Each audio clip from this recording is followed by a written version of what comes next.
Yeah. I'm Lil Semi, and we rocking with Reed IPA. Hey, real and a raw. So we was just getting into a conversation about learning to play your role, and we had left off.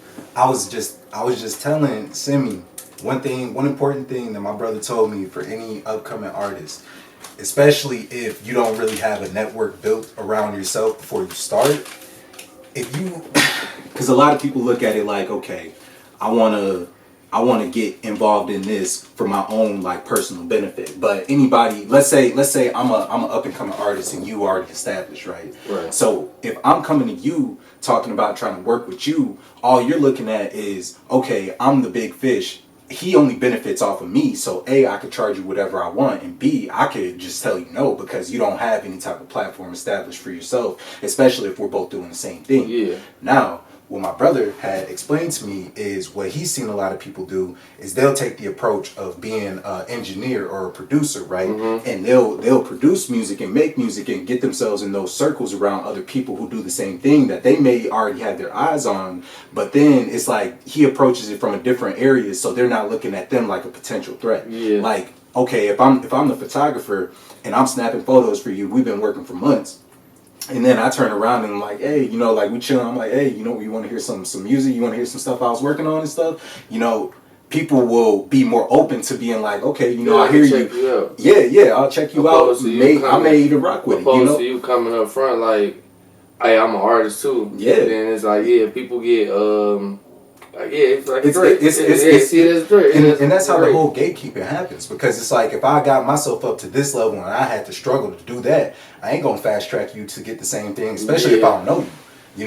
So people definitely that's crab in a bucket for sure. Hey, people definitely do that at all levels too. It ain't just something that happens like at the low level. Yeah. Like no matter how far you go up with it, you to get into certain circles, you gotta have certain credentials.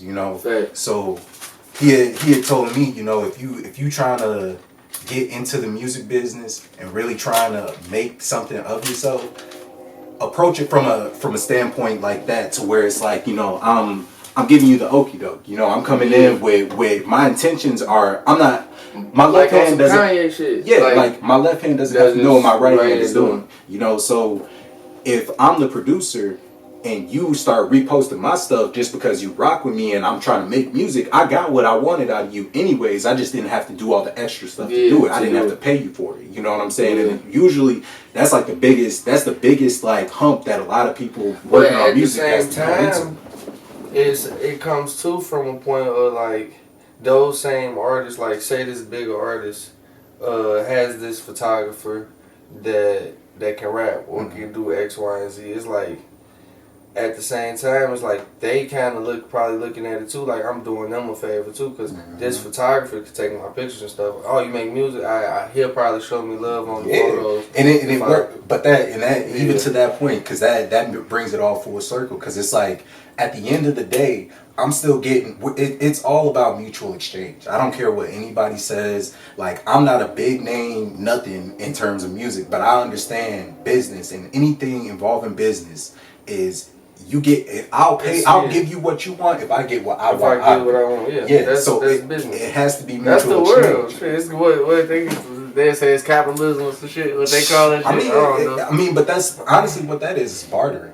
You know what I'm saying? Bartering is just like we both have services. You cut hair, I grow food. I need a haircut every week. I'll give you some food every week. Yeah. That's how the world used to circulate before money was actually a thing. So so. Speaking on that point, like what was you getting into music like? Like how did you stumble upon getting into rapping? Was it more so just like something you always wanted to do, or was it kind of like you kind of had like a friend that was making music and it was like hop on the mic and you found out you was decent at it, or like what? How did that whole thing kind of transpire? My music journey, like you can ask like Coda, like people like so. I just seen him too at Amazon. Oh yeah. Matter of fact, he did tell me something about that, but look, he could tell you when I was in like 4th grade at Oxford, I used to be writing raps in my notebooks and shit. And it wasn't like I wasn't making my own raps, but I listened to so much music, just riding around with my pops and shit. Like Jeezy songs was just stuck in my head, bro, as a kid. And I was like so stuck in my head that I was just writing out all the lyrics. Like I just write them out in my notebook. I didn't even know what the fuck I was probably writing for real, but I was writing. Yeah. And my mom found my notebook one day.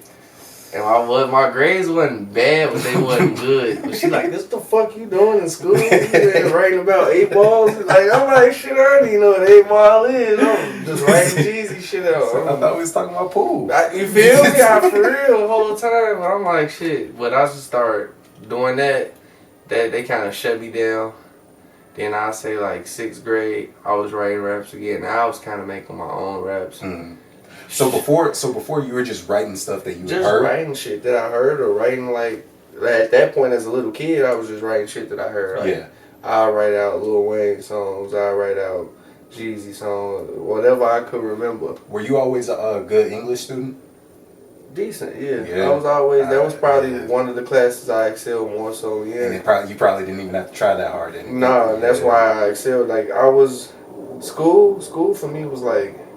I was just coasting for real, until I say like my junior year of high school. That's when I dabbled in on school. I knew I had to go to college shit. But back to the music part though, it started back then. Probably say with that type of stuff. By the time I hit like middle school, I didn't care about music no more. Cause my parents shut me down on being a rapper. It was over. I was just playing basketball. Yeah. And then I say like sophomore year, my sister was making music. And she's a singer, so she was real. She's still making music now? If I push her to get in the studio and like goof around for real, yeah, she will. But she don't really take it too serious. She's a mom and shit now. She got 2 kids. I got my niece Kaylee, my nephew Cannon. But she was making music and shit, and then I went to the studio for the first time with her. My brother, and I was just in there, and I just loved that shit. I was like, damn, this is cool as hell. Like, there's something about the studio that make you feel like. I remember when we was first getting Apex up and running, like because at first we were going to Envion, right? Mm-hmm. So ain't nothing wrong with Envion. Like that was where Juice was recording his first stuff. Like, I know a lot of people that go to Envion. Yeah, but I feel like when we were there, it was almost like we made it. You know what I'm saying? Like, yeah, we really rapping. Yeah, like we really doing it. There's so much more to learn, and you ain't even know yet. But that feeling right there, though, I think made me like the studio. And then I started trying to make my own stuff. I say by my senior year, I was just recording on my phone. My homie Kalanji sent me some shit. Like, I just did this on my phone. And I'm like, what? And I was listening to it. I'm like, nigga, this T. Like, it's lit. It's lit. And I'm like, I could do that. What was this? That was probably about my senior year. This was like end of senior year. So, like, I say like March. It had to be like March time. And he was recording shit on his phone, sending it to me. And his brother always made beats, Taj. Taj make some fire ass beats and some fire ass music. I hope he drops soon. But shout out to Taj. Shout out to Taj. But they was sending me shit. It made me like try. I'm like, what y'all doing this on? I can't even remember the app at the time we was using. I just recorded some goofy songs, some fun shit, just rapping. And a couple of my friends was like, that shit hard. And I'm like, don't gas. You feel me? They gassed me a little bit. And once they put the battery in my back a little bit, it made me want to keep doing it. So I just kept recording on the phone, goofing around and shit. And then one day my cousin took me to the actual studio. I can't remember what the name of it is, but it's on like, I think it's on like 31st or something, like 41st. It's by the Sox Arena. Okay. It's down there. Bad stupid. Looking back, bad stupid. But I was in that motherfucker putting in work. Humble beginnings. That's when it started. I was putting in work in there for like 2 years in that studio. And that's what made me start making music. That was 2016, 2017, 2018. I was in there. By then, I quit going to the studio for real. Yeah. So did you did making music ever like interfere with basketball and stuff? Because I know that you were really big into hooping. So you gotta think like a lot of people don't know I was really big into hooping. But I still am really big into basketball. I love basketball. It's my first passion. Yeah. You feel me? Like everything, you know, my dad's a coach. If you know, like who he is, type shit. So it's like basketball gonna always be a part of my life. But by my senior year, I had some small offers, like Clark Atlanta. They had just got a coach. I think he was from Chicago. And that's how I probably got plugged in with that because my pops. And it wasn't like I wasn't talented. I had the talent to back my shit up. It was just that helped. I mean, but even with I think even when it comes to like anything like that, like when it comes to sports, when it comes to like making music, when it comes to like making movies, anything that's kind of like in the entertainment business, you have to kind of have like somebody in the somebody. You gotta have a shoe in. You know what I'm saying? It's gonna be a shoe in, or you gotta get a certain amount of exposure, especially in basketball. Basketball is about. It's not just exposure. It's not just about exposure, but a lot of it is exposure. A lot of it is exposure and who can see you do what you do in numbers. Numbers don't lie. So that's probably why a lot of them be like, a lot of the kids and stuff, they'll be playing at like just little pickup games and stuff like that, like on YouTube, like where it's just like nowadays, because social media has made it where I was just talking to somebody, my uncle. I was just talking to my uncle about that, about one of my cousins. I was telling my uncle like he got it, like. He playing the NCAA, I ain't gonna put it out who he is, but I was telling my uncle, like, if he focused on exposure, like, just that presence at this point, I feel like, because we in a day and age, I feel like you might get a look. It's some my play ass shit, some 2K ass shit, but a motherfucker could possibly get a look overseas or to the G League off of some they seen you hooping online type shit. It was one dude, damn, I can't even remember this dude's name. It's gonna come to me later. But I didn't even know who he was as a basketball player until I seen him on YouTube. But I'm like, and it wasn't even in no official game. It was in a pro am. I'm like, what the fuck is this? And I'll give you a perfect example. That boy Zion. Because I remember the first video I ever seen of that dude, it was on Twitter. It was like, I think the caption was like, when you varsity but you playing JV, and he just going crazy, like, you know, just dunking crazy. And I don't know like how big the school was that he was playing at, but I mean, like, obviously by him getting all of that exposure, he was always gonna be a great player, you know what I'm saying? But him getting that exposure, like, I mean, it pretty much kind of, like you said, I mean, I feel like almost as if he could have gotten injured. He could have gotten injured in college and still would have been able to get drafted just based off of like what people seeing on social media. You know what I'm saying? It doesn't even necessarily have. He don't even have to be that cold, but you could just have all the right cuts and stuff, and like all the right like. I won't go that far to say like cause my pops he's so against highlights and him being a coach, so I won't go as far to say like. Just off the cuts, because these coaches will break your film. They'll break that shit down like, well, these are just highlights. Like, you know, it'll be some old analytical motherfucker, methodical motherfucker somewhere breaking that shit down. Like, nah, I need to see the real game. Because some of these kids have some great highlights, and you won't know they shot 4 foot, not 4 foot, they had 20, but they done shot 6 foot 30 that game. Like, but it looked great on these highlight clips. So it's like, it's a double-edged sword in a way. But these kids can definitely gain. Like, who was popping when we was kids? 7th Woods. Yeah. You remember, bro? Everybody in the country knew who 7th Woods was. If you was hooping for, you knew who this dude was. I wasn't even hooping, but I watched like all his life. Like, You knew who he was. Yeah. But Akil Carr. Akil Carr. Like, it was some. You feel me? When that shit first started popping, and it's crazy looking back because we seen how social media transformed basketball. Because when we was hooping, like, taking that shit serious, that's when ball is life and shit. I feel like really... That was when it was really like, coming up. It wasn't what it was, but it was like... It was kind of one of those underground things, kind of like when World Star was first coming up. It was like, if you got... Bro, you heard that ball is life. That shit just gave me nostalgia even thinking about that shit. That shit... Especially, in class with the homies, like, you just you seen feel it? me? You seen her sending clips and shit? Like, you would be like, this dude crazy. You would see some dunks, some crazy vlogs. Yeah, but all his life, that shit had it busting back then. But back to relay on if it affected music, I say no, because by the time I was really finished, like basketball, I won't say my window was closed for it, but it was like I had torn my meniscus up again by my senior year of high school. I had a major surgery right before college. So it was like sitting on the table with my pops. He's like, you go to prep, you go to JUCO. He's like, you can red shirt. And then he really sat me down on some realistic shit and was like, but T, I'm going to ask you, like, what you want to do all this for? Yeah. He like, I know we love basketball. He like, but basketball going to always be there. He said, and all my life he used to tell me real shit. He used to be like, everybody, like a lot of parents in the hood tell their kids you got to get to the league and shit. My daddy always just told me, like, use this shit to pay for school. Yeah.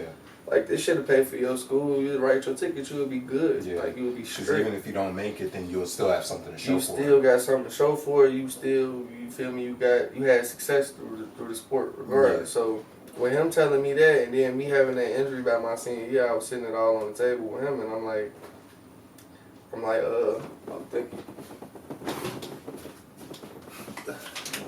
I had bad loose sleep in here. I'm mad as hell. I had to send the SOS text. But by my senior year, him telling me that, I'm like, he kind of right. I'm like, I'm not probably going to no damn NBA. Like motherfucker, like, not saying it like that, because he should be in the league, but I hooped with Gino. Yeah. This nigga, they ain't letting this nigga is crazy. Like, they ain't letting this nigga in the league. What the fuck? You think I'm finna make it to, no? So, by that time, me being fucked up and shit, I'm like, you know what I'm gonna do? I'm finna go as far as I can. What's the farthest school they offer me, Pop?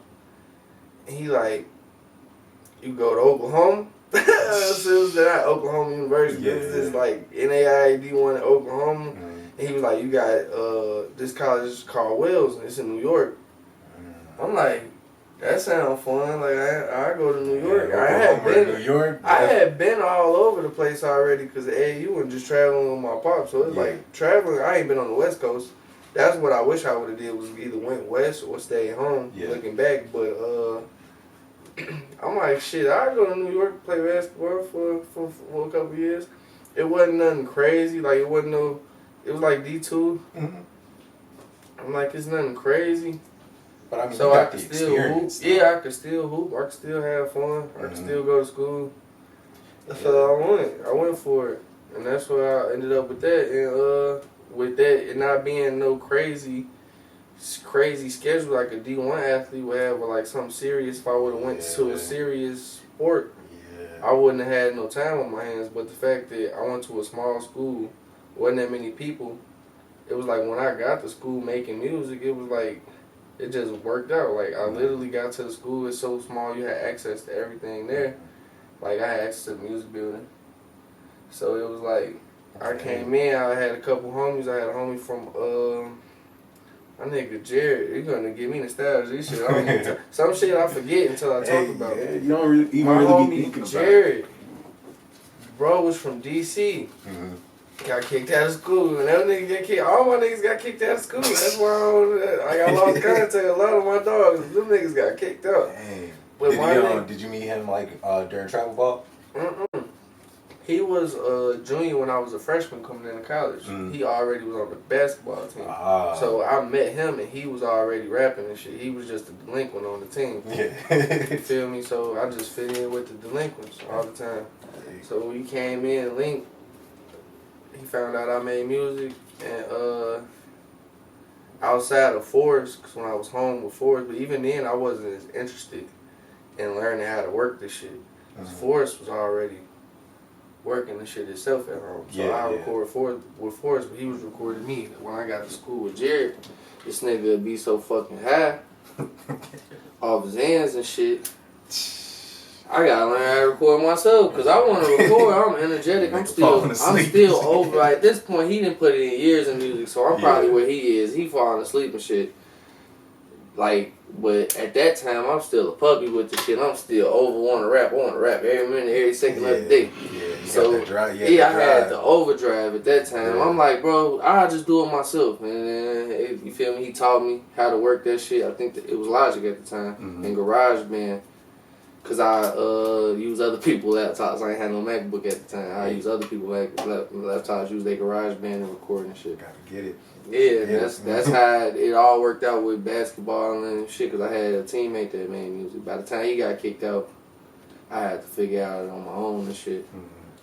Dang, I think something really important that you had touched on was just like, because I've known people who kind of live in like the image of what could have been, you know what I'm saying? And they like, you know, I remember there's this one dude that I played football with, and like, he wasn't necessarily like trash, but he definitely wasn't like as good as what he thought he was. Yeah, you gotta always be realistic with yourself. Yeah, but look, so we were I remember this was after we got out of high school. We were at one of my homies' cribs, and we were just like chilling, smoking. It was real early in the morning, and we were watching. My homie at the time, he was watching the football highlights from the night before, and the dude we smoking with, I promise you, this nigga, like, he looking at the screen, and I could feel people energy. I could tell when something's a little off, you know, especially if I'm smoking with you and you seem like you are like perked up, you know what I'm saying? So he was like, man,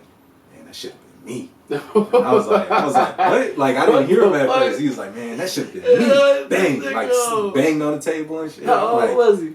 I mean, by this time, I was 18. He was That's 19. the shit a nigga say when he 55. Yeah, no, I was 17. He was 18. Tell me that ain't the shit a nigga say when he 55. But it's like, bro, like, because but the thing is like, I played with you, so I know, like, that should not have been you, no, G. bro. Like, but that's the thing. Like, some people can't really accept that life is what it is. And one thing, like, I used to be real big on Kevin Samuels before he passed away. And I used to watch him for like motivational reasons, like not to try to get women. Like, I never had an issue getting a woman. I need to go look at some of his shit because I didn't really know who he was. He got arrested, but I didn't know who he was until he passed. Yeah, I mean, bro, like because he had said something, and he was speaking on the women that he'd have on his podcast and stuff. But what he was saying was that life is about like what do you say? Actions and results, you know, and if you aren't like, it's about give what you give, and if you're not giving everything you got to this one thing, you can't be upset that you didn't get the most out of it. So like, if I'm not giving my all to this podcast, I can't be mad that it's not like going up and doing millions of views, because it's like, in order for that to happen, this has to come first before anything else. You have to treat it like it's the main priority all the time. And a lot of kids, and me included, we didn't understand that. Yeah. Like, and it's not, I think the reason I didn't end up one of them athletes that was bitter or nothing like that is because I had somebody realistic I had a pro as a father. So it was like, I had a motherfucker telling me, like, you not doing enough. Yeah. You not doing enough. Yeah. And I didn't understand that. And he took a different approach than some of my friends that I had friends. I think some of my childhood friends played for Gonzaga, Memphis, Kansas. Like, I name drop, but I ain't gonna name drop. There's a lot of people that I grew up with that played for big schools. Yeah. He took a different approach than their fathers. Their fathers was a little bit more, you gonna do this, you gonna do that. My daddy was like, if you do it, you do it. If you don't, you don't. Now that kept a different relationship with my father, kept us always cool. Yeah. As opposed to them who might have grew up with a little more animosity their parents, they would have to understand later.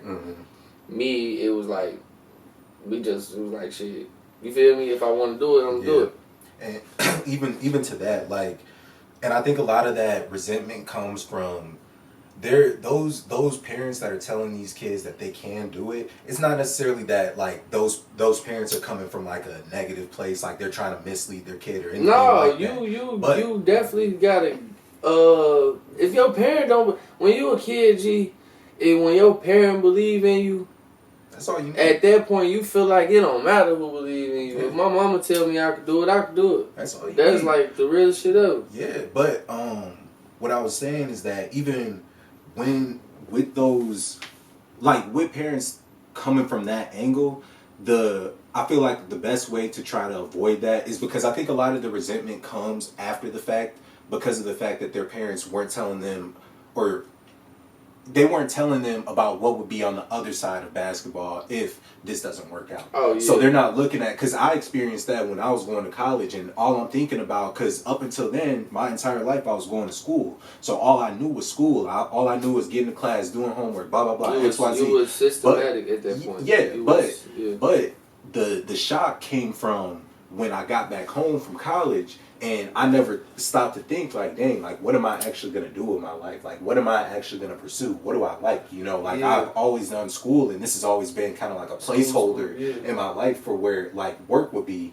But now that I'm actually out of school and I'm kind of, you know, navigating the world, it's like, like, when I look back on football and I look back on college, not necessarily college so much, but especially when I look back on football, because I used to be so, like, that was my first love, you know what I'm saying? When I look back on it, I'm like, dang, was it really even worth it, you know? Because now it's like, I had torn my MCL when I was a freshman. I tore my ACL when I was a freshman. And you know what I'm saying? Now it's like, I got to live with that for the rest of my life. But at the time, I'm not thinking about any of what's going on in my body. I'm just thinking about football and getting back onto the field and being with the teammates and like. You're not thinking of it later. Nah. You know, but and that's kids. You know what I'm saying? I think, you don't think about the future until you're kind of there already. Yeah. You know? I also I think it depends. Like if you look at it like that, is one way. I think one way I look at it to be more positive about like, dang, I did this. You feel me? How you just said. It's like I look at this like a life lesson. And my life lesson was from this, which I did it twice. Was I could get knocked down, like I could get hurt, and I could still. You gotta build shit. You got to learn how to do shit again. You got to learn how to overcome. Yeah. So anything that shit get hard, I got motherfucking $15 in my account till next week because I just paid all my bills and shit. It's like I could walk. I could overcome that shit, nigga. Like that's just how my mind always took that shit after I got hurt. Yeah. Like, well, even with sports, period, it was like. My pops as a coach put us through some rigorous shit. Like, anybody that played for us, that played at TL North, say the same shit. Like, you know, I could do anything. Because we did some... Nigga, you would thought we was in the military. Like, we was running the city. We was running, like, 3-4 miles through the thing. That shit was, like... We was running, like, cross-country team. Yeah. And told us to take our jerseys off one day of practice. He's like, y'all the track team.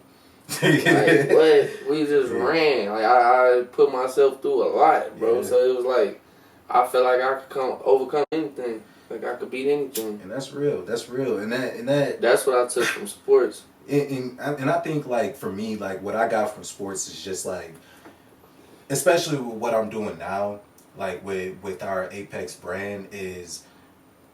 You have to understand how to work in a team setting to make things work. And this kind of goes back to what we were talking about at the beginning with having to understand what your role is and playing your part. Because even if, in basketball terms, even if I'm playing power forward, I'm not seeing too many shots. They only mainly want me on the block, kind of filling up space and playing defensive. Being defensive, more defensive minded. But coaches look at that stuff. That's the stuff that could, like the intangibles. That's the stuff that could really you on the floor. Yeah, exactly. So when it comes to just what I learned through athletics, it's you got to be a team player when it's time to be a team player. But at the same time, it goes back to that you get what you give. Like if you putting in the work to be the best. It is a high likely chance that you will be the best. You know, like, and I've seen it happen. Like, I played with... The problem be a lot of people don't know what the work is. Yeah. They don't know what the work is. And I think that kind of touches on... Because with me and football and stuff, basically what it ended up happening is my senior year... So I'll bring it back a little further. So when I tore my MCL, when I went to the doctors to go get it looked at, the doctor could tell that my knee was like super swollen. He knew that something was wrong. But we didn't have the insurance to get an MRI done. So the doctor told me like he can't legally work on my knee, like do any surgeries on my knee unless they have like that definitive proof. Wrong. Exactly. So it had basically put me in a situation to where it was like, okay, if I'm gonna have to heal this on my own, am I gonna continue to play football or not? I chose to continue to play. Now, fast forward, my senior year. You played on the torn MCL? Yes, sir. You hot. I literally came back, I think I tore it week 2. I came back like week 6. Scored like 2 touchdowns that game. On the torn one? Mm-hmm. You hot, yeah, bro. I put that on everything, bro. Crazy. I put that on everything. If you talk to my athletic trainer, I did it on the meniscus. But that MCL a little different than that meniscus. Bro, they tell you can play without a meniscus. Dude, and this is like the like it was such a sad story, like because I ended up going through with it or whatever. Senior year comes, me and one of my boys, we were kind of battling for the running back position, for the starting running back. I ended up winning it over him, and my coach told me he was gonna put me at starting free safety. So I got, like I'm feeling great, and this is all in the same practice. At the end of the practice, we were running like just some basic like drills, just running basic plays and stuff because we were getting ready to go into the first week of school, and that Friday was gonna be our first game, so it wasn't anything too crazy. But when I was running the ball, we ran the play the first time. Coach said he didn't like it, so he wanted us to do it again. Run the play the second time, and this kid, he had pushed me, and when he had pushed me, I had kind of like fell back and landed like awkward on my knee, so it had re-injured like that same injury. So, but this time instead of you had a knee injury, y'all know that feeling, bro. That's why I had to just clutch my shit. Yeah, for anybody that's ever had a knee injury, you feel the pain. But so that knee injury, when I re-injured it, it had kept me out for like 7 weeks. I could say you was out there 7-8 weeks. Season. Yeah. So I came back. The first game I came back to play was senior night. Now that same week, I got drug tested and I failed because I forgot my clean piss. So they had put me on Form 16, where it's like, or they gave me like a warning. They basically were going to drug test. High school. My whole team was they was on that. Like, so after I failed the first time, they give you like a pass, but the second time they're gonna drug test you a week from that day, and if your levels are showing the same or higher, then that's when you get kicked off the team and all the other stuff comes. Right. So I'm already knowing this is about to happen, and I hit a bowl before I even went to school that day. But I had changed my pants, forgot my clean piss in my pants, bro. So I'm sitting in first hour, kind of expecting the call to happen. I hear them walking. Bro, I ain't had no car. I'd have walked. Fuck, I'd have went home. I'm out of here. Bro, so I hear them walking down the hallway. They come into the hall, or they come into the class, call my name. I'm walking down there, and I'm feeling on my pockets and shit, bro. And I'm like, damn, I know I did not leave that clean piss in those pants, bro. I left it in the pants, bro. So I'm sitting in you know how they have you like at Hobart, they had us in like this little like side section on the school where like the clinic was or whatever. Mm-hmm. So we sitting in there drinking hella water and shit, and I'm just sitting there thinking like, how the fuck am I gonna get out of the situation? So I have a kid basically stuff like this plastic cup in his pants, and I told him like, when you go in there, you're gonna piss in my cup and you're gonna piss in your cup and you're gonna hide my cup behind the toilet. That way when I go in after you, I pour it in there. They found it. We're good. Nah, look. So it worked perfect. Look, it worked perfect, right? So I go in there, he does it, gives me a thumbs up. I go in there, find the piss, dump it in there, bring it to the lady, bro. She said it was too cold, I was bro. just finna say it's too cold. Too cold. So she had me dump that shit out, and I was just sitting in there like, well, I gotta go like drink some more water because I don't gotta pee yet. So I'm sitting in there, mind you, like by this time it's like 3 people left. I would have been in that bitch till 3:00 p.m. Nigga, school out.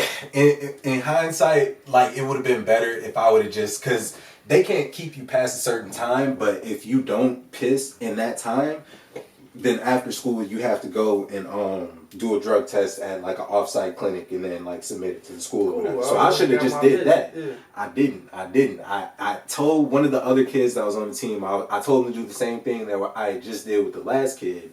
However, he took the cup, put it in his pants, went in there, came back out. When I'm trying to give him the thumbs up signal that everything went good, just shook his head, bro, and walked out.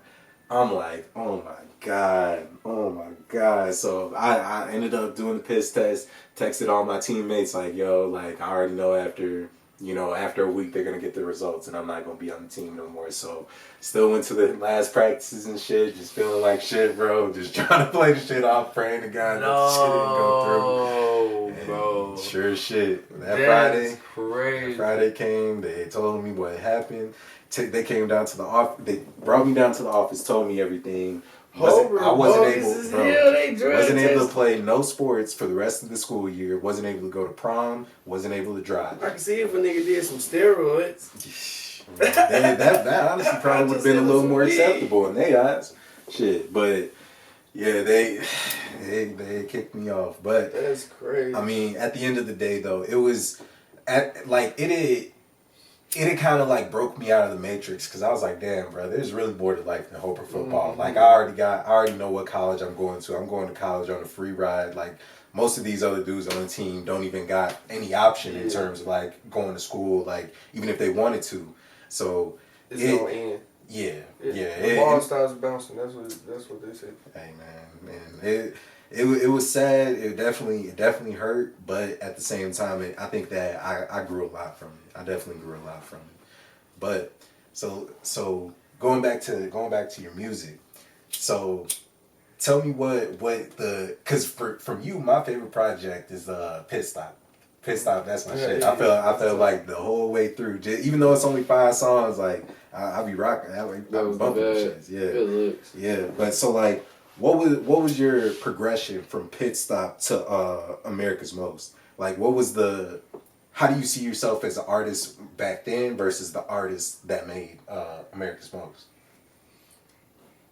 Truthfully, America's Most is like, it's a good project. I like it, but it ain't my best work. Like, I feel like, I don't want to say, how I explain it? Like, I feel like from Pit Stop to America's Most, me as an artist, me as a person, I grew, I evolved, I lived a little bit more. From Pit Stop to America's Most, my life changed a lot. Like, in that small time period, I had gained a lot of responsibilities. Truthfully, I said I just came home from school when Pit Stop already said go came. After that period of time, I had just moved out my mom's. Like, I had just got another job. I had just did a lot of new shit in my life. And I think America's Most was more like darker music for real to me. I grew as an artist lyrically and the shit that I could do, but Pit Stop to me was the more free spirited. So it was the like happier me. Yeah, because it was there's really no expectation. There's no expectation. Like there's really nothing like it's a pure freedom of just creation. Yeah, that's exactly what I feel like. Maybe not all the time lyrically, you might not be able to tell as an outsider to know where my mind or my mood might have been through that music. I think to know that you have to pay attention to something that's big for me is beat selection. So it's like I don't have any expectations, so it's like I'm just creating what I feel. So it's like from Pit Stop, those beats is all bouncy, fun, like we outside having fun, some bad beats. America's Most is kind of like more serious, darker beats, like, and that's where I was at that time. I think it was a winter project. I think I made it, cooked it over the winter time type shit, and it honestly was coming off the tailwind of me scrapping like 2 projects. People don't know I scrapped 2 projects before America's Most. Damn. Like, wow. I scrapped damn near 3 projects. I'm picky as hell on my music. And then I'll sit on some music for so long and make so much new music that I won't like the old music no more. So I never put it out type shit, which is bad. I need to get over myself. But I be feeling like I'm always improving. So it'd be like when I hear some old shit, I be like I don't scuff at it, but it'd be like, yeah, like I could do better. I understand that. I mean, yeah, and it just comes through just like, like you're obviously progressing at your own rate, you know what I'm saying? So like, And even with me making music, or like when I was making music and listening back to it now, it's like I still love the songs because I know where I was at that time, and I know that the reason I was making music was more so because I was having fun with my friends rather than like to try to really become something. And that's what I was just about to touch on. That you said that I love that I'm now pursuing music and want to do something with it. But like, I miss when I just was making music to just have something to ride around to. I just was riding around in my own shit at one point in time. I wasn't even focused on putting no music out, and that's what I miss. I miss that feeling because that's when I ain't had a thought in the back of my head like I know you're not supposed to as an artist care what people think, but everybody gonna get kind of care at the end of the day. You gonna care a little bit, like, cause I mean that's the whole reason you're putting it out is to see to gauge how much people like it, and you trying to gauge and gain from. Yeah. You feel me? Trying to elevate. So that's the only it's a double-edged sword to come with it. And thankfully, I have been blessed enough to be elevating with it and still getting better. And people support me and show me how to love it, but. Y'all don't know the pressure sometimes. It be like, and it ain't no pressure, but it be pressure. You be like, I can't just put no bullshit out. Like, damn. I mean, it's the pressure of you versus you, you know? Yeah, me versus me. I don't want to let myself down type shit. I don't want to put no shit out worse than my last shit. Yeah. Or you feel me? I can't. Yeah. I mean, that's real. That's definitely real. And I mean, even when I talk to my brother, about just like with Omar's career where he's at now, it's like now it's like when you're at those levels, it's not even like it's still, and I hate to make it seem like this, but it's still like a job nonetheless. Like you're still working to make something happen, you know, and it may not be like what most people imagine a 9 to 5 to be, but you do have responsibilities, you do have deadlines, you do have shit that like it has to work in like a business, even if it is entertainment, you know. Even if we're having more fun than, you know, the guy sitting in the office typing up a report, like there's still expectations that come with it, you know. So I definitely understand, because even with podcasting and stuff, like it doesn't all just end here. Like I go home, I edit the footage, I have to make sure that I have the right cuts in there, right transitions, like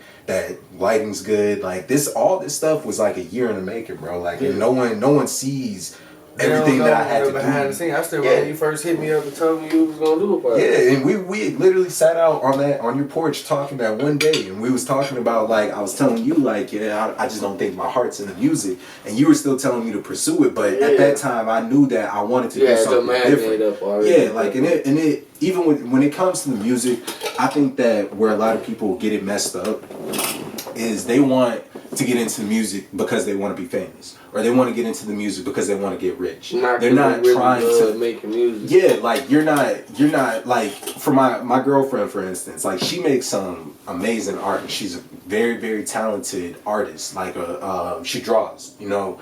But for her, it's just cathartic, you know. She does it because it's a safe space. It's her peace. It's her therapy. So for her, she's not doing it because she wants something out of it. This is just something she's gonna do whether somebody's looking or not, you know. And that's where I feel like a lot of people don't have that type of passion for the music, and you can hear it in the music, because someone who's really caring about the product that they're putting out, they're going to do everything that they can in their power to make it the best product that it could be, regardless of how many resources they have. Like, even with prime example, Steve Lacy. Like, that dude's first project, he recorded that on his phone. You know what I'm saying? Did it all off of an iPhone, and, you know, worked on GarageBand, like, worked all of it off of his phone. I just had somebody, I ain't gonna put him out there yet, but somebody just came. It was just sitting in here with me in the stool playing some shit for me. I gotta send him his speech. He gonna get on my ass. But this nigga told me you record shit on GarageBand. The shit was so clean. I'm like, what? I done took my head off, nigga. What? GarageBand. I mean, it's kind of like, I'm in here stressing over compressors and EQs, and you telling me you just made this on GarageBand? Bro, I mean, it's not necessarily the worker, it's his tool. It's the tool. Or it's not the tool, it's the worker, you know, in the other way, because it's like I I can have the most minimal setup ever. But if I but have it the worked drive, for you. Yeah, if I have the drive work to make you. it happen, it will happen. But it doesn't happen without that drive, and that's where, like I was saying, like a lot of people when they get into music, they're only seeing the end result. They're only seeing people win Grammys, music videos. They don't know the shit that came behind. Bro, they don't know the. And it's a whole 20. They don't know the 18 hours. It's a whole different world to it. That person was up. It's a whole different world to it, and everybody looks at it like, you know, like, well, why are they the person that ended up making it? And I hate the term like industry plant, because I feel like people don't understand. Don't know what came behind. Yeah, like even for the gimmicky rappers that are doing this and that don't it's like for the even little then they still had maybe that's some type different. of motion. Like that, all I'm saying is like he had to create this for something. Yeah. You know what I'm saying? It wasn't like they just found him and now all of a sudden he on No Jumper and they just pushing him so heavy. Like there has to be something that they seen in that kid and that he could do. Yeah. I was gonna say, or even look at artists like who could I use for example? It's a couple I could use. I'll just say Cardi because it's one of my favorite artists right now. They got some shit. Cardi that I seen on, I think it was on TikTok. It was a video, it was like an old video, and he rapping, like rapping, and it's like you could just see boom bap rapping, and you wouldn't know that he could do that. And I feel like a person that's watching from the outside that don't know or didn't ever look into his history and hear some shit. And him making them noises and doing that shit and be like, man, this motherfucker just how it should be me. Yeah. No, it shouldn't be you, because you don't know that this nigga was probably up writing raps all fucking night. Experimenting. And this is what his end result became, because he could really bust your ass for real. Yeah. And that I appreciate my process in a way, because I came from writing on a pad. Yeah. So it's like I make what I make now off the top of my head, just having fun, but don't get this shit twisted. Like, it's 10,000 hours, bro. Yeah, it's 10,000 hours. I put in a lot of work. Like he put in a lot of work type shit.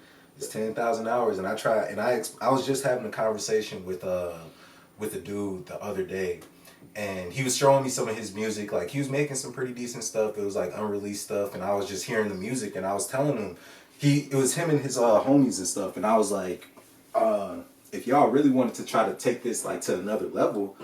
What y'all should do is try to invest into each other. Like, if that's the case, if y'all really seriously believe that y'all can make this into something, it's kind of like a put your money where your mouth is type of situation. Like, you have to, if you're really serious about this, then everybody invest into this one idea so we can see if this could actually be something. Like, because if you don't, I don't care what you say, it all moves off of capital. Like, you have to have money behind you. You have to have some type of resources. Like, you can't, bro, you can't do that. You cannot be an artist and a very well, like, acclaimed, well-respected artist without having some money behind you. Some type of money.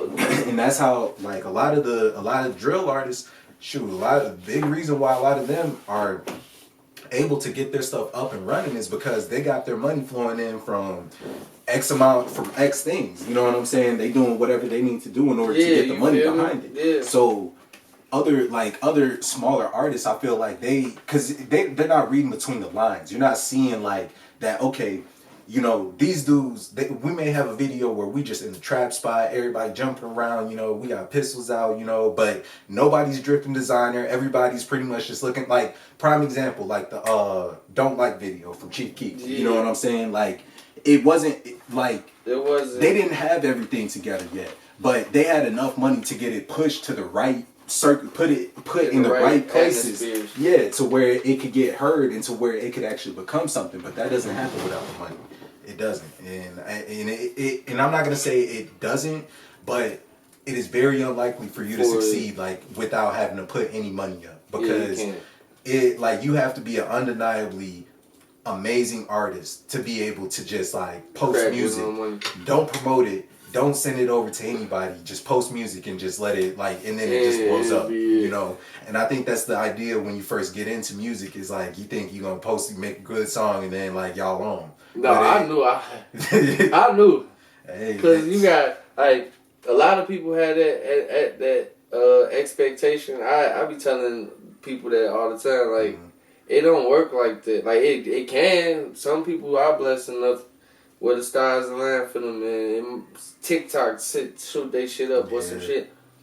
Shoot they shit up. But I'm like, for the most part, you gotta build a foundation. Facts. I'm like, you gonna have to build a foundation. That's why I just take the time to pay attention to, like, a lot of independent artists. Like, The Money Man. Young M.A. is a good example of an artist. Joey Badass. Just watch the shit that they, you feel me? Just the differences. And even with that, what I used to do when I was making music is I used to look into people.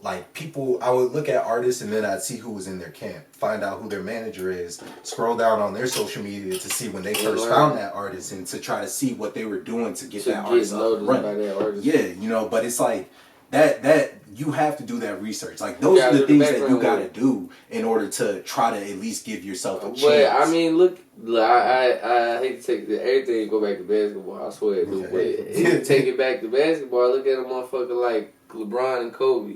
LeBron able to tell you what me and Kobe talk about all the time. LeBron able to tell you what percentage this nigga shooting the corner. You able to tell me who his fucking assistant manager, road manager, his tour manager is.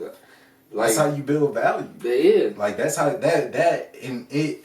and all it really takes is just the effort to go and look it up. You gotta do that. You have to take that initiative to want to go actually look for the information and put yourself in a better position to win. But a lot of people don't really see that, or it's like they'll get to that point, and that's the like saddest part is like it'll be somebody from the trenches that gets to that point, but they're too involved in the money that had gotten made to get them to that point that now they're stuck having to still be involved in that life, even if they're, you know what I'm saying, not even trying to do that anymore. Like, you know, a few months ago when Quando Rondo's homie had passed away when they got shot at in that car, you know, like, in that situation, right after that, he had posted on his Instagram that he didn't want to be Crip no more because he didn't feel like they were going to ride for him the way that he felt like he was riding for them. You know, and in gang politics, it don't work like that. You know what I'm saying? You can't just post on the gram like, I'm done. You know, it's a lot more stuff that go into that. But at the same time, like, it's sad, bro, because with the drill artists, it's like, they're doing everything in their power to get out of that situation, but the same things that help them in that situation to get up may be the same things that bring them down later down the line. You know what I'm saying? Like, and hey man. But I mean, I tell people this all the time, cause I mean I'm a rapper, but some of these people that get on, they street niggas. Like, and it's nothing, you feel me? They street niggas. It's a difference between being a rapper and a street nigga. I mean, it's not a difference, it's a thin line, but it's like, once them street niggas get on, I feel like they got the option in to be rappers. But a lot of them ain't just rappers, they street niggas. So it's like, it ain't the rap game that's killing niggas, that's making them go to jail. Rap game don't necessarily bring that. It's the streets.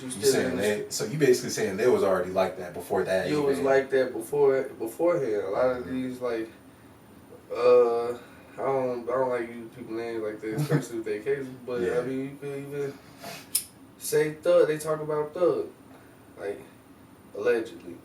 If he allegedly did all of those things that he did, it wasn't hip hop.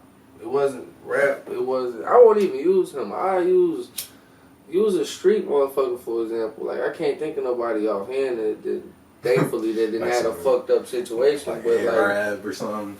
These niggas be like, there are unfortunate situations like PNB Rock, God rest his soul. He was just in the wrong. You know, that was a result of being a rapper, being famous. Yeah. In a way, and then you got a situation like X.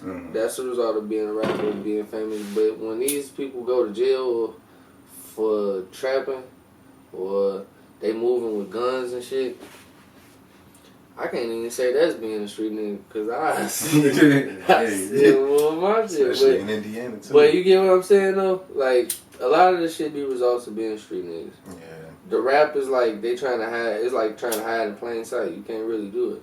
Yeah. It's hard. Yeah. No, that is facts. It's hard. It is facts, especially when, cause I mean, once you get put into that upper echelon, you know, your life is under a scope. Like you can't, ain't nothing. There's nothing that you could do outside of your home, and even then, you're not even safe. But there's really nothing that you could do that people won't be on like the airwaves and on the TL the next day. And spit in TMZ might be like, you know what I'm saying? A motherfucker might try to fart on the low, and you know what I'm saying? You gonna be donkey of the day, you know. But so what did you think about that Super Bowl? How'd you feel about that Super Bowl, the way that it ended? I already knew who was finna win the Super Bowl. I told everybody who was finna win the Super Bowl. I'm like, y'all tweaking. I had tweeted, like, I have a feeling that this Super Bowl is going to be something that's like, what did I say? Basically, like, I was basically alluding that the Super Bowl was going to be rigged. You know what I'm saying? You think the Super Bowl was rigged? I mean, I wouldn't. I don't feel like it would be like too far fetched to believe that it is. Nah, I had Kansas City. I had to make sure. I'm like, you had Philly, nigga. I didn't really care who won because I'm a Ravens fan anyways. But at the same time, like for a game, like kind of like the same instance with the Boston and LA when Brown had got fouled on that last minute layup and bullshit. You know, like that in situations like that, it's like, bro, there has to be some other force working here to make this narrative what it is. Because, nigga, the ref. Yeah. I mean, he's just a dumbass ref. But that's what I'm saying. Like that, like the refs could change the entire the ref has the possibility game. 1, 2, fuck a whole game up. I mean, in the Super Bowl, shoot, they threw that Patty Mahomes threw that pass. Dude got called on the pass interference. They was already in field goal range. It was pretty much balanced. You know what I'm saying? Like, I mean, what you talking about, that holding? Yeah. That holding call. That was a bad call. Yeah. That was a bad call. I wouldn't want to see that call in the Super Bowl either. Especially with the time that was left on the clock. That's coming as basketball. Like, that's like calling a petty foul with the game on the line. Yeah. It's a tie game. Like, tie game, and then they get a for the championship. You call that bullshit? Like that's what we like. Yeah, by the book, that's okay. But it's like you gotta let people play when the game. It's the game on the line. I can't just let them run past me. Like that's lame. Yeah, that was some bullshit. Especially with how much was on the line. The whole Super Bowl is on the line. Nigga, yeah, I'm gonna trip his ass. I'm gonna do whatever I gotta do right now. Yeah, that was a bad call. But overall, that was a great game. I didn't really have no money on nobody, or I wasn't betting on nobody for real. But I support Patrick Mahomes. I supported both because I just be happy to see black quarterbacks. True. Patrick Mahomes' dad, too. Like, I was like, yeah, his dad a real nigga. Yeah, I had somebody trying to tell me, he ain't a real nigga. I'm like, nigga, yes, he is. Like, man, his daddy, this is probably like this or that. Then the videos start coming out of his pops. I said, I told y'all he was a real nigga, man. He's a nigga. Yeah. He one of us. He one of us. Dang. So one thing about that I've kind of noticed with your career is that you have an ability to be able to get to attract the hood and just like the suburban kids. Like everybody fucks with you. Like you don't have like a certain audience that isn't really trying to listen to you. And especially like with the hood, it's like you don't have to be doing all of the extra shit that all the other hood artists are doing in order to get noticed and to get respected, you know, and to get heard. But like, how have you been able to kind of like navigate that? Like, how are you able to have like all being myself? Yeah, just be yourself, bro. That's one thing. I'm a product of the hood, of the trenches. Like, I still grew up playing at the park. Still grew up doing all the same shit, and my cousins and might have did things that I didn't have to do because I seen everybody around me doing it, and I always was myself. Even when I played basketball, I was myself. I never, like, who I am today is still who I pretty much was. The only thing different now is I smoke hella weed. Yeah. That's the only thing that's changed about me is I smoke weed and do drugs sometimes. Like, That's it. But like, I just always will be myself. That's it. I don't have to do all the shit that y'all see people doing on the net or in videos and all the guns and shit. Cause in reality, I got all the guns and shit. So all the people that know me know he got all the guns and shit. He got all the same shit. He just don't put it out there. Cause it ain't, they don't put it out there. No, my homies don't put their shit out there. Like real motherfuckers not putting that shit out there. True. So I don't have to do all of that. And then the suburban part come because my big cousins tell me that shit all the time. They're like, you got a good blend of both. And they always encourage me to just keep staying me in this shit. Just keep being you. And I think the suburban part of it come because I'm still suburban too at the end of the day. So like I still be myself. I'm not overly gangbanging. I'm not overly outside doing crazy shit. So it's like they relate to my music because they probably doing the same shit I'm doing. Like, you just trying to. I try to be vulnerable enough to relate to people that relate to me. Like, it was a time where I wasn't wearing this or wearing that. So who put me on it? Jordan put me on to that shit at the time. Because at the time I was just making music to make music. And then when me and Jordan really started talking, that's when my craft started kind of changing and I started learning that. That everybody not doing this shit that they say they doing. Like, it's a rapper, not saying for real, it's a rapper, but motherfucking Pookie from over west, not hopping out a fucking Lamborghini for real. But you know what he could do? He could focus and forward and hop in the Bentley. He said he didn't do it yet, but he's speaking existence. Like, I'm just speaking what you feel me? Like, I could say the truth. I could speak my truth. I was rocking heel figure. I make it sound raw as hell. I was in that heel figure. Like, just tell the truth. Like, tell your truth. Like, you don't gotta do too much to do all the shit. And then it also bring heat on you. Like, I don't want to be overly out there like that. I could be. We could flex muscle if we wanted to and do all of that, but it's like I don't want to be overly out there like that because I don't want that type of energy around me. I don't want that. I'm an energy person, bro. I'm all about elevating. I just want everybody around me to elevate, to win. Like, see some shit we ain't get to see, do some shit we ain't get to do type shit. And so, and what another part of that too is I feel like, cause you never really portrayed yourself as like a super street, super tough ass nigga. You know what I'm saying? Like, hardest nigga out. Like you've always kind of just been who you are. But like, did you ever have any like run-ins with the streets? Like, did you ever did you ever? How did you avoid staying out of the streets, given like as much circumstances as you were around? Because being in the city, you hooping and shit, like. I feel like most hoopers are the ones that usually become like, you know, whether they the shooters or they the trapping super hard and stuff. But like, how do you kind of like, how did you avoid that as a youth? You know what I'm saying? I avoided it as a youth by being able to hold my own on my own.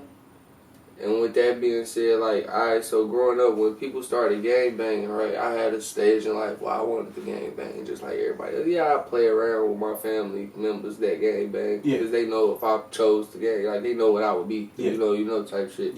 But it's like, when it came a time for me, when I was a kid, where I encountered gangbanging for real and was around that type of shit, and I wanted to do it thinking that it was cool, my pops kind of checked me for it. As a little kid, and he told me like, "You ain't no gang. It ain't no gangs. We a gang." And I ain't know. He was like, "We a gang. Fuck a gang. Like, fuck all of that shit." He was telling me that as a kid. Like, "You don't claim no gang." Well, and there's no disrespect to gangs, cause all his friends is gang leaders. There's no disrespect to the gangs, but he was just like, "Don't choose no side. Like, don't ever choose no side. Like, you be cool with everybody. Who the fuck gonna tell you can't hang with him cause he a lord? Who the fuck gonna tell you can't hang with him cause he a BD or he a GD? Who gonna tell you can't be over here cause your uncle fuck that shit." So me learning that, it was like, alright, gangs is cool, but Yeah, I do got friends from this side, and friends from this side, and friends from this side. How do you be cool with all of them people? You stay in your fucking lane. You stay in your fucking lane. And then they respect you more, especially when they know you gonna stand on 10 no matter who you with or where you at. Like, I'm with whatever you with. But I don't gotta be like that. I don't wanna be like that. I just be laughing, joking whenever you see me. I'm fried. I mean, overly fried. Or I'm laughing, I'm joking, I'm talking shit all day, bro. Like, I ain't with all the extra shit. And they know that. So that's why I be cool. Yeah. And I feel like a lot of people gotta kind of really listen to that point, because truth be told, like a lot of, because I watch a lot of I watch a lot of prison podcasts, and I watch a lot of gang podcasts, just because I've never been in that lifestyle. I've been around it and kind of seen how it operates, but I like to hear it from people who've been in it and could actually tell you like kind of like the logistics of it and how everything works out. But a lot of those dudes, they'll tell you that they were either joining a gang because like they didn't have any friends, you know what I'm saying, or they were looking for some type of some structure. Yeah, some structure. And that's they were when looking for family. You know what I'm saying? And that's back respectable to me. That's more respectable to me back when that's when what this shit was about. Yeah. If you ask somebody, I don't know, once again, I don't gangbang, but if you ask some of these people that claim what they are, you mean I'm not supposed, you feel me? But they can't even tell you none of the shit they supposed to be able to tell you. Long story short, like it's rules, it's rules, it's regulations, this shit they can't even tell you for real. And so where's the structure at? What structure are they getting from that? You feel me? So when older people tell me that they was looking for that, I respect that. But young people telling me, I mean, I still respect you feel me? You are what you are, but it be like, don't tell me you joined no shit for no structure, bro. It ain't no damn structure. It ain't no honor. It ain't no nothing in the shit no more. It's cutthroat as hell. So what did you feel me? You in it because you in it. Yeah. That's why you in it. Yeah. Type shit. Yeah. That's how I look at that shit. No, that's real, man. It's really real. And it becomes sad too, because those people who are really in it for the right reasons are the same people that usually end up getting locked up, and they the ones that are taking the charge because they feel like they represented the gang. You know what I'm saying? Like, this is what gang banging is. This is a part of what gang banging is about. Is eventually you might end up getting locked up or getting killed, but that is, I mean, that's a choice you have to make. Yeah, that's what you're signing up for. You know what I'm saying?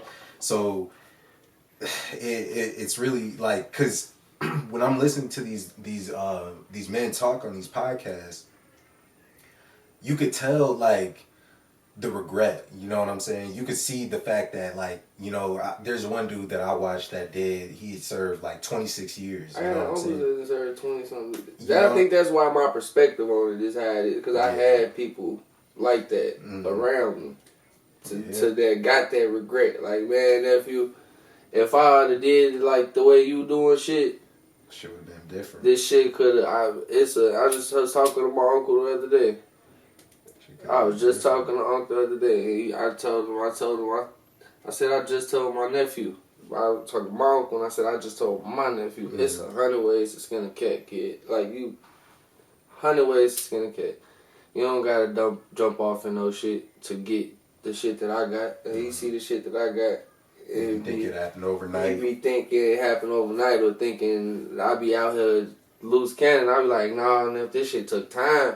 It took time, but I got it. Like, it took time.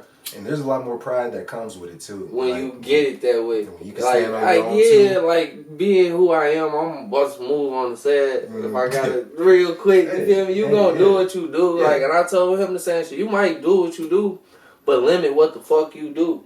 Like, don't rely on that shit to become your main. You feel me? That ain't your main. Don't let that be your main hustle, your main source, your main. You gotta find a way to do that shit. No, that's facts. That's real. That's really real. Yeah, you gonna do what you do, but watch what you do. That's what I tell them. Watch how you do it.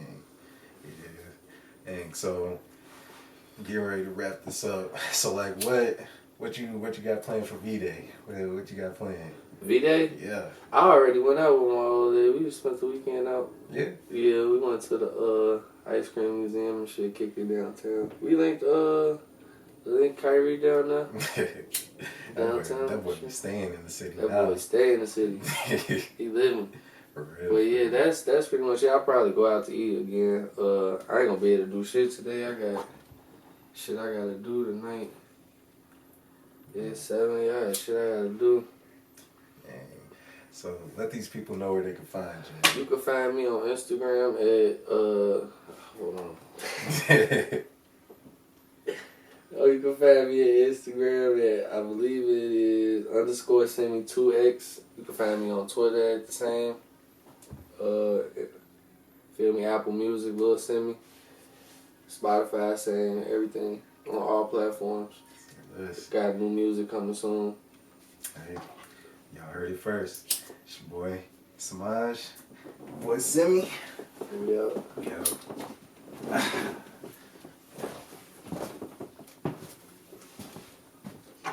Lit. 1, 2, 3, 4 niggas said to kill me. 1, 2, 3, 4 change, but I'm still me. Starting to think they all paralyzed, they don't feel me. I got friends that's dead, hearing voices, think I'm seeing ghosts. I wanna ride in the ghost, pull up, I'm doing the most. Feel like America's most. Niggas couldn't hang with me if I gave them the rope. All this shit we started, can't wait too far just to choke.